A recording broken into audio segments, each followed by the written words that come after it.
Catholics Holy Week is a time for prayer and reflection. For many others, it is an opportunity for rest and relaxation. A much-needed break from the daily grind. How can we take advantage of the holidays and at the same time renew our faith and passion? We have life coach and motivational speaker Eric Cruz live here in the program. Good evening, Eric. Hi, good evening, Ruth. So yun na nga. So for Catholics, marami tayong mga traditions, di ba, sa simbahan. But then, for non-Catholics or even yung non-practicing Catholics, ano bang pwede mong ma-suggest? How can we make Holy Week relevant? Right. So Holy Week on a very practical level is essentially a time to pause, reflect, and recharge. So I hear a lot of people say, I deserve this, especially I've been living a life of busyness. So this is the only time I have for myself. So enjoying is actually not bad. Right? A lot of people think it's bad kasi dapat religious ka, tahimik lang and be still. But this is really an opportunity for us to take a step back and reflect, have I been making a lot of good choices in my life? And if not, how can I make my life better so that I can also honor the divine in me and make myself a little bit better than before? So it's really a lot of things that will allow you to get to know yourself better. So yung sinasabi mo na ganyan, na parang when you reflect, anong effective way of, I mean, di mo naman pwedeng mag-iisip ka lang or nakatunganga ka lang sa bahay. Anong effective way of doing that? Right, so there are different ways of doing reflection. I think the first question that one needs to ask is, how am I honoring the divine in me? Or am I living out the greatest version of the grandest vision of who I am if you're not practicing Catholic?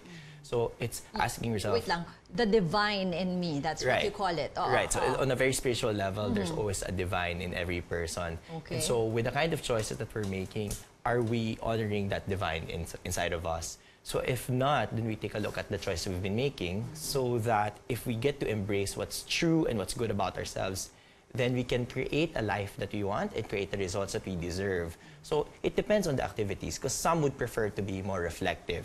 So they do meditation, they do yoga, but the others do more active meditation or reflection. So they go for a walk, they jog, or they try out something new.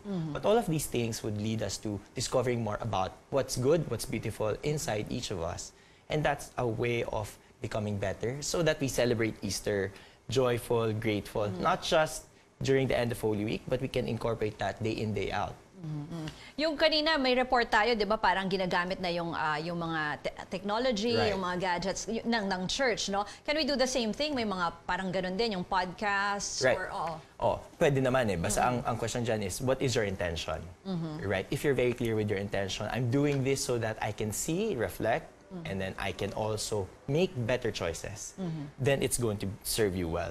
But if you will go online and hold onto your gadgets and just be noisy, diba, either externally or internally, then it wouldn't serve you well. So I do suggest for those people who would like to let go of the noise, whether it be external or external, that really just take a pause, right?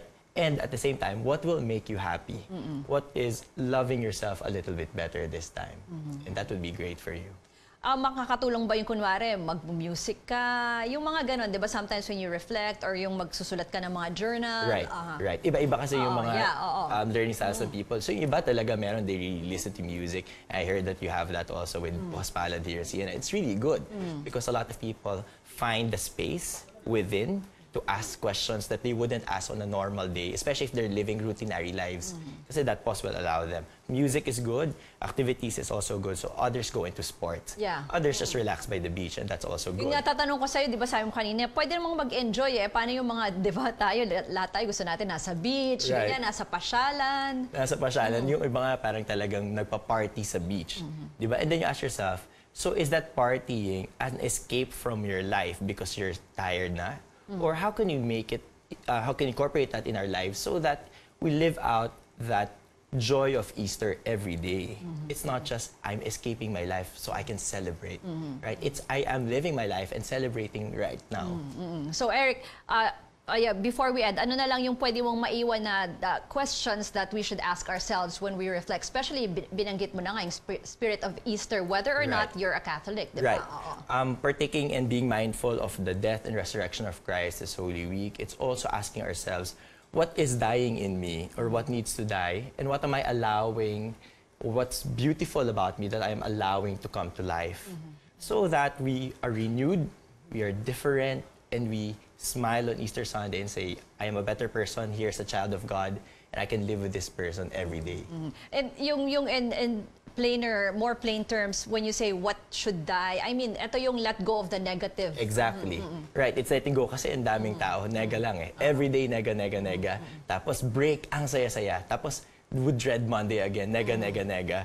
Diba? Pero kung if everyday matutulog kang masaya ka, just think of the things that you're grateful for. It's a nice way to start this Yeah, practice. and to celebrate yung Easter na rin. Exactly. Kasi sa atin parang pagkabuhay. So Pagkabuhay. Everyday naman nabubuhay tayo, bago, we're different. And so it's something that we can celebrate then. Okay, thank you very much to life coach and motivational speaker Eric Cruz.